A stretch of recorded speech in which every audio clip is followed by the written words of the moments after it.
بسم اللہ الرحمن الرحیم۔ کل کے سبق میں ہم نے یہ بتایا کہ آیت کریمہ سے وضو کے 4 فرائض کا ثبوت ہوا، 3 اعضاء کا دھونا اور چوتھے عضو یعنی سر کا مسح کرنا۔ تو 4 فرائض وضو میں مذکورہ آیت سے ثابت ہوئے اور آیت کریمہ قطعی ثبوت بھی ہے اور قطعی دلالت بھی۔ اس لیے اگر کوئی شخص ایسی دلیل جو قطعی ثبوت بھی ہو اور قطعی دلالت بھی ہو، ایسی دلیل سے ثابت ہونے والے حکم کا اگر کوئی شخص انکار کر دے تو وہ کافر ہو جاتا ہے۔ لہذا مذکورہ آیت سے 4 فرائض وضو کا ثبوت ایسی دلیل اور ایسی آیت سے ہوتا ہے جو قطعی ثبوت بھی ہے اور قطعی دلالت بھی۔ اس لیے اگر کوئی وضو کے ان 4 فرائض کا انکار کرتا ہے تو وہ کافر ہو جائے گا۔ ہاں، اگر ان 4 فرائض کا انکار تو نہیں کرتا، لیکن انکار کیفیت کا کرتا ہے، اختلاف کیفیت میں کرتا ہے اور دلیل کی بنا پر کرتا ہے۔ ایسی دلیل جس دلیل کی بنا پر احتمال پیدا ہوتا ہو، یا ایسے احتمال پیدا کرتا ہے جو دلیل سے پیدا ہوتا ہو، تو بیٹا ایسی اختلاف کرنے سے آدمی کافر تو ہونا دور کی بات، ایسے اختلاف کو رحمت قرار دیا گیا، اور یہ اختلاف اجتہاد کا نتیجہ ہوتا ہے، اور مجتہد اگر خطا بھی کر جائے تب بھی اس کو ایک ثواب ملتا ہے۔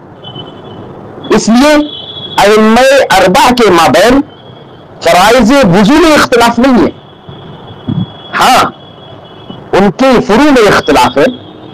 مثلا ہاتھ دھونا تو فرض سب کے نزدیک ہے، لیکن اختلاف اس کی مقدار میں ہے کہ ہاتھ کہاں سے کہاں تک دھویا جائے۔ سر کا مسح کرنا تو فرض سب کے نزدیک ہے، لیکن اس کی مقدار میں اختلاف ہے کہ پورے سر کا مسح کرنا فرض ہے، یا چوتھائی سر کا مسح کرنا فرض ہے، یا ادنا ما یطلق علیہ اسم المسح، مثلا 3 بال تو اس کا مسح کرنا فرض ہے۔ اس میں اختلاف ہے، اور یہ اختلاف نتیجہ اجتہاد ہے، اس لیے اس اختلاف کو رحمت قرار دیا گیا، اور یہ اختلاف ثواب کا باعث ہے۔ بات سمجھ میں آ گئی ہوگی۔ تو یہ 4 فرائض آیت کریمہ سے ثابت ہوئے۔ اب آگے صاحب کتاب فرماتے ہیں والمرفقان والکعبان تدخلان فی فرض الغسل عند علمائنا الثلاثہ۔ مرفقان مرفق کی تسمیہ ہے، کونی، کعبان یہ کعبن کی تسمیہ ہے، پیروں میں جو اٹھی ہوئی ہڈی ہوتی ہے اس کو کعب کہتے ہیں، یا اردو زبان میں اس کو ٹخنا کہتے ہیں۔ پہنیاں اور ٹخنے تدخلان فی فرض الغسل دھونے کے فرض میں داخل ہیں، یعنی ہاتھوں کو جب دھویا جائے گا تو کوہنیوں کو بھی دھویا جائے گا، دھونے میں وہ داخل ہے۔ ایسے ہی پیروں کو جب دھویا جائے گا تو ٹخنوں کو بھی دھویا جائے گا، ٹخنوں کا دھونا بھی فرض ہوگا۔ یہ دونوں یعنی کوہنیاں اور ٹخنے یہ دھونے کی فرضیت میں داخل ہیں۔ کس کے نزدیک؟ اس میں بیٹا اختلاف ہے۔ تو صاحب کتاب فرماتے عند علمائنا الثلاثہ، ہمارے 3 علماء کے نزدیک یہ دھونے میں داخل ہے۔ 3 علماء یعنی امام اعظم ابو حنیفہ، امام محمد اور امام ابو یوسف رحمۃ اللہ تعالی علیہ، ان کے نزدیک تو یہ دھونے میں داخل ہے۔ ہاں ہمارے ائمہ میں سے بھی امام ظفر وہ بھی تو حنفی ہے، لیکن وہ اس بات کی طرف گئے جس کی طرف امام شافعی گئے۔ امام شافعی اور کچھ ائمہ اور احناف میں سے امام ظفر اس بات کی طرف گئے کہ کوہنیاں اور ٹخنے وہ دھونے کی فرضیت میں داخل نہیں ہے۔ اصل میں یہ اختلاف ایک نحوی قاعدے میں اختلاف کی بنا پر ہے۔ نحوی قاعدہ ہے کہ لفظ الہ یہ غائب کے لیے آتا ہے، اب جو غایت ہے یعنی انتہا ہے، علاقہ ما بعد غایت کہلائے گا بیٹا، اور علاقہ ما قبل مغیہ کہلائے گا۔ مثال کے طور پر قرآن میں فرمایا گیا فَاغْسِلُوا وُجُوهَكُمْ وَأَيْدِيَكُمْ إِلَى الْمَرَافِقِ، اور اپنے ہاتھوں کو دھو إِلَى الْمَرَافِقِ کوہنیوں تک۔ تو علاقہ ما قبل ہے ایدی اور علاقہ ما بعد ہے مرافق۔ تو علاقہ ما بعد مرافق ہے تو وہ غایت کہلائے گا، علاقہ ما قبل ایدی ہے وہ مغیہ کہلائے گا۔ آیا کہ مرافق یہ ہاتھوں کے دھونے میں داخل ہوں گے یا نہیں ہوں گے، اس سلسلے میں اختلاف ہے۔ امام اعظم علیہ رحمت و رضوان فرماتے ہیں کہ غایت مغیہ میں داخل، کچھ ائمہ فرماتے ہیں کہ غایت مغیہ میں داخل نہیں ہوگی۔ امام اعظم اور جمہور علماء احناف، پہلے بھی میں نے کہا کہ کچھ ائمہ یہ کہتے ہیں، امام اعظم کا لفظ میں نے وہاں پر بول دیا تھا، کچھ ائمہ یہ کہتے ہیں کہ غایت مغیہ میں مطلقاً داخل ہوگی، جو یہ کہتے ہیں تو ان کے نزدیک تو کونیاں دھونا فرض ہے مطلقاً، ٹھیک ہے یہاں پر۔ اور جو کچھ ائمہ یہ کہتے ہیں غایت مغیہ میں مطلقاً داخل نہیں ہوگی، ان کے نزدیک تو بیٹا کونیوں کا دھونا فرض نہیں ہوگا کیونکہ وہ مغیہ میں داخل نہیں ہے۔ اور جمہور ائمہ احناف اس بات کے قائل ہے کہ غایت کو دیکھا جائے گا کہ غایت مغیہ کے ما قبل کے یعنی غایت اپنے ما قبل کی جنس سے یعنی مغیہ کی جنس سے ہے یا نہیں ہے، یا دونوں میں تنافی ہے۔ اگر الہ کو ہٹا دیا جائے تو دیکھا گیا کہ غایت مغیہ ہی کی جنس سے ہے یا نہیں۔ اگر مغیہ کی جنس سے ہے، دونوں کی جنس ایک ہے، تو ہمارے ائمہ فرماتے ہیں ایسی صورت میں غایت مغیہ میں داخل ہو۔ اور اگر الہ کو ہٹا دیا جائے اور غایت مغیہ کی جنس سے نہ ہو بلکہ دونوں کے درمیان تضاد ہو، دونوں ایک دوسرے کے خلاف ہو، تو ایسی صورت میں غایت مغیہ میں داخل نہیں ہوگی۔ یہ ہمارے جمہور ائمہ احناف نے کہا اور اسی پر فتویٰ دیا۔ اب دونوں کو میں مثال سے سمجھا دوں۔ بیٹا قرآن میں کہا گیا فَاغْسِلُوا وُجُوهَكُمْ وَأَيْدِيَكُمْ إِلَى الْمَرَافِقِ۔ اب بیٹا إِلَى الْمَرَافِقِ میں الہ حرف غایت ہے، اور یہاں پر غایت علاقہ ما بعد مرافق یہ غایت ہے، اور ایدی یہ مغیہ ہے علاقہ ما قبل۔ یہاں پر ہم الہ کو ہٹا دیا اندر تو معنی ہوگا فَاغْسِلُوا وُجُوهَكُمْ وَأَيْدِيَكُمْ الْمَرَافِقِ، اور اپنے ہاتھوں کو دھو، ہتھے اور کوہنیوں کو۔ تو کوہنیاں بتاؤ مجھے کیا ہاتھوں کے خلاف ہے؟ کیا ایسا ہے کہ کوہنیوں کا ما قبل کے جو ہاتھ ہیں وہ گوشت کے ہیں اور کوہنیاں لوہے کی ہیں؟ کیا ایسا ہے؟ نہیں، یہ ما قبل کی جنس ہے، جیسے وہ گوشت ہڈی ہے ویسے یہ بھی گوشت ہڈی ہے۔ تو یہاں پر غایت مغیہ میں داخل ہے، اس کے خلاف، اس لیے جمہور ائمہ احناف کے نزدیک یہاں پر غایت مغیہ میں داخل ہوگی، اس لیے مغیہ یعنی ہاتھوں کا دھونا جب فرض ہے تو کوہنیوں کا دھونا بھی فرض ہوگا۔ اور اس کی مثال دوں کہ جہاں پر غایت مغیہ کی جنس سے نہ ہو تو احناف فرماتے ہیں وہاں پر غایت مغیہ میں داخل نہیں ہوگی۔ مثال جیسے کہ قرآن پاک نے ارشاد فرمایا اَتِمُّ الصِّيَامَ إِلَى اللَّيْلِ، روزے رات تک مکمل کرو۔ تو الہ یہاں پر لیل پر داخل ہے، تو لیل علاقہ ما بعد ہے اور صیام علاقہ ما قبل ہے۔ اَتِمُّ الصِّيَامَ إِلَى اللَّيْلِ، تو علاقہ ما قبل صیام ہے اور علاقہ ما بعد لیل ہے۔ بیٹا الہ کو ہٹا دو تھوڑی دیر کے لیے، تو مجھے بتاؤ صوم اور لیل دونوں ایک جنس سے ہیں؟ نہیں، کیونکہ صوم کہتے ہیں دن میں کھانے پینے اور جماع سے رکنا، اور صیام کہتے ہیں روزہ رکھنے کو، اور روزہ میرے دن میں ہوتا ہے، تو صوم کی حقیقت میں دن داخل ہے۔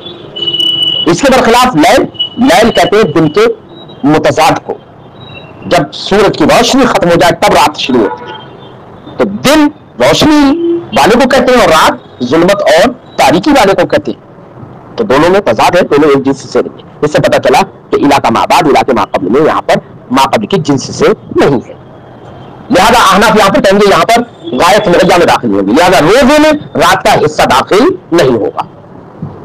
بات سمجھنا بھی؟ اس لیے احناف جمہور احناف کا ائمہ ثلاثہ کا قول یہ ہے کہ مرفقان اور کعبان یہ اپنے ما قبل کی جنس سے ہے، اس لیے یہ غایت مغیہ میں داخل ہوں گی، اس لیے ان کا دھونا بھی فرض ہوگا۔ فرماتے والمرفقان والکعبان تدخلان فی فرض الغسل، کوہنیاں ٹخنے دھونے کی فرضیت میں داخل ہیں۔ عند علماء ثلاثہ، ہمارے تین علماء کے نزدیک، تین علماء سے مراد میں نے بتا دیا، خلاف لزفر، امام زفر جو کہ احناف سے ہے ان کا اس میں اختلاف ہے، وہ میں نے بتا دیا، اور امام شافعی بھی اسی کی طرف گئے ہیں۔ وہ امام زفر کا قول ہے. والمفروض فی مسح الراس مقدار الناصیہ. اب ایک اور بات بتا رہے ہیں بیٹا, سر کا مسح کرنا فرض ہے, تو کتنے سر کا مسح کرنا فرض ہے؟ آیا کہ پورے سر کا مسح کرنا فرض ہے, یا بعض سر کا مسح کرنا فرض ہے, یا اس کی کوئی حد بندی ہے؟ تو یاد رکھیے اس میں 3 قول ہیں. احناف کے نزدیک چوتھائی سر کا مسح کرنا فرض ہے, جبکہ امام شافعی رحمۃ اللہ تعالی علیہ کے نزدیک ادنا ما یطلق علیہ اسم المسح کا ثلاثت شعرات, ادنا وہ جس پر مسح کا اطلاق ہو سکے, جیسے کہ 3 بال. ان کے نزدیک 3 بال کو اگر چھو لیا ترپانی سے تو ان کے نزدیک فرضیت ادا ہو جائے گی, اتنا مسح کرنا فرض ہے ان کے نزدیک. وہیں پر امام مالک کا فرمان یہ ہے, وہ کہتے ہیں کہ پورے سر کا استیعاب یعنی پورے سر کا مسح کرنا کہ کچھ بھی نہ چھوٹے, یہ فرض ہے. یہ امام مالک کا قول ہے. ٹھیک ہے, تو سر کے مسح کی مقدار میں اختلاف ہے ائمہ کا, جیسے کہ ہم نے ذکر کیا. صاحب قدوری چونکہ حنفی ہے, اس لیے یہ دیگر ائمہ کے مذاہب پر تو دلیل کبھی لاتے بھی ہیں تو کبھی نہیں بھی لاتے, لیکن مذہب حنفی پر دلیل ضرور پیش کرتے ہیں. اس لیے صاحب قدوری نے, احناف کا قول یہ ہے کہ چوتھائی سر کا مسح کرنا فرض ہے, تو چوتھائی سر کا مسح کرنے کی فرضیت پر دلیل قائم کی اور فرمایا کہ چوتھائی سر کا مسح کرنا فرض اس حدیث پاک سے ہے جس حدیث پاک میں نبی کریم صلی اللہ علیہ وسلم سے یہ ثابت ہے کہ سرکار نے سر کا مسح ناصیہ یعنی پیشانی کی مقدار کیا, اور فرمایا کہ ناصیہ کا ذکر حدیث پاک میں, اور ناصیہ پیشانی کی مقدار جو جگہ ہوتی ہے اس کو کہتے ہیں, اور عادتاً جو پیشانی کی مقدار میں ہوتی ہے, حد ہوتی ہے, وہ سر کا چوتھائی ہوتا ہے.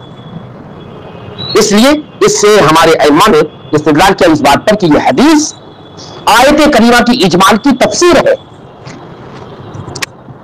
آیت کریمہ مجمل تھی, وَامْسَحُوا بِرُؤُوسِكُمْ فرمایا گیا اپنے سروں کا مسح کرو, اس میں حد بندی نہیں بتائی گئی تھی, اجمال تھا.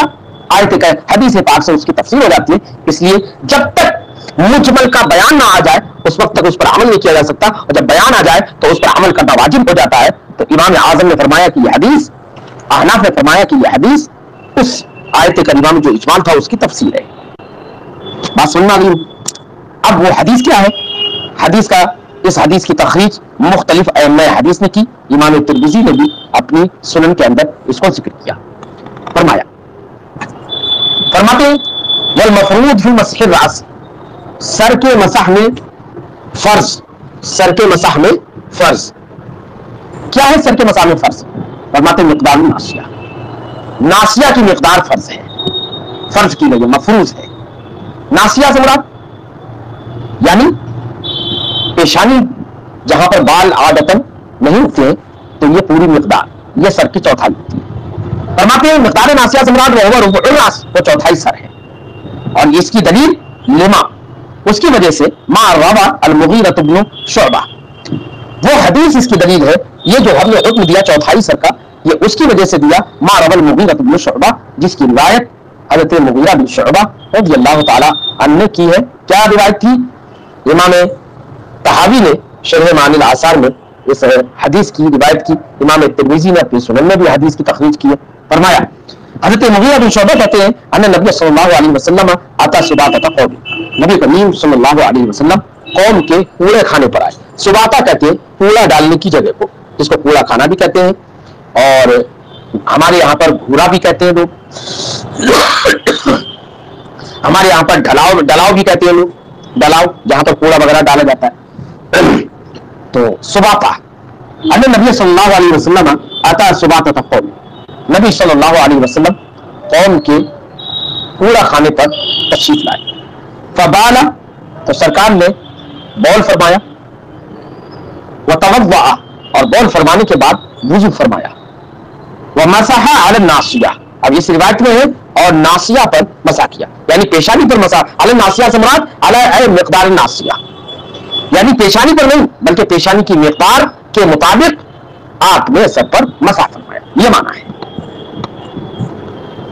وہ خفین، اور اپنے خفین پر بھی مسح فرمایا۔ مسح الخفین کا ذکر بعد میں بھی آئے گا، نور النساء وغیرہ میں پڑھ گے۔ تو خفین پر مسح کیا، تو خفین پر مسح کرنے کی بھی یہ حدیث پاک دلیل ہے، ٹھیک ہے۔ یہاں تک صاحب قدوری نے فرائض وضو کو بیان کیا، اور ان میں جو فروعی اختلافات ہمارے ائمہ کے تھے ان اختلافات کی طرف اشارہ کیا، اور مذہب حنفی کو دلیل سے مبرہن اور مستدل بھی کیا۔ آگے صاحب قدوری فرماتے ہیں وَسُنَنُ الطَّہَارَةِ غسلیت ہے۔ اب فرائض وضو کو جب بیان کر کے فارغ ہو گئے تو اب وضو کی سنتوں کو بیان کر رہے ہیں، سنتوں کو بیان کر رہے ہیں وضو۔ بیٹا سنت دو طرح کی ہوتی ہے، ایک سنن زوائد ہوتی ہے، اور ایک سنن غیر زوائد ہوتی ہے۔ اگر بیٹا احکام شرعیہ پر نظر کریں تو احکام شرعیہ بعض فقہا کے قول کے مطابق 4 قسم کے ہوتے ہیں، بعض فقہا کے نزدیک 6 ہیں احکام، بعض کے نزدیک 7 بھی ہیں، بعض کے نزدیک 9 بھی ہیں۔ لیکن فقیہ علی الاطلاق مجدد دین و ملت اعلی حضرت فاضل بریلوی علیہ رحمت و رضوان نے فرمایا فقہا نے جو ذکر کیا ہے ان میں تقابل صحیح نہیں ہے۔ آپ نے حسن تقابل کی رعایت بھی کی ہے اور فرمایا کہ احکام شرعیہ 11 ہوتے ہیں، اور فتاوی رضویہ میں اس کو لکھا۔